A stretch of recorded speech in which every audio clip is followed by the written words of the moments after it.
the same page until we grapple with this issue that is local land use, zoning, and development. That's Vernice Miller-Travis at St. Philip's Episcopal Church in Annapolis, Maryland, confronting officials.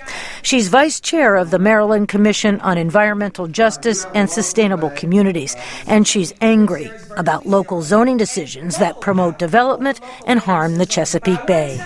The folks who are in charge of local land use and zoning are not listening to what you are trying to do and where you are trying to get us to go in terms of the Bay. Their interests are diametrically opposed to the interest of cleaning up the Bay. She's directing her remarks to Chuck Fox, the government's top official on the Chesapeake Bay.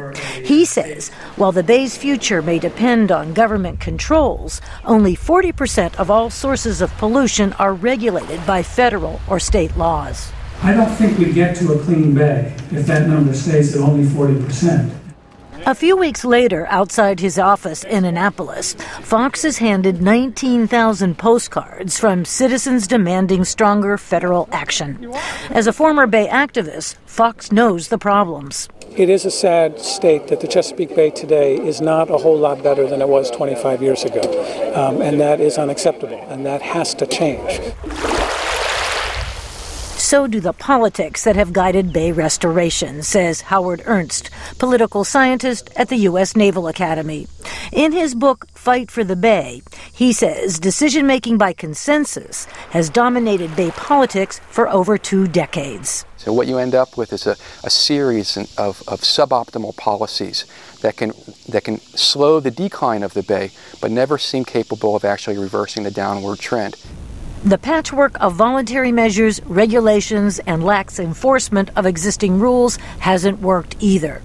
Environmental Protection Agency Administrator Lisa Jackson says President Barack Obama's executive order announced in May will hold states accountable for the pollution they produce. And if we don't think you're doing the job, we do have the ability to stop you from issuing permits. We can take away federal funding. We can take our own enforcement actions. I believe that that's what the president wanted when he issued the executive order. He called for bold, dramatic action. The subcommittee on water and wildlife of the Environment and Public Works Committee will come to order. At the same time, new Chesapeake Bay legislation is making its way through Congress. The law would give government more regulatory and enforcement power. I think that there's reason to be, if not optimistic, hopeful that we'll see a different result from this effort. But advocates fear that the 2010 midterm congressional elections may produce new lawmakers less sympathetic to Bay restoration and slow progress on the energized bid to restore the Bay. Rosanne Skirble, VOA News, Washington.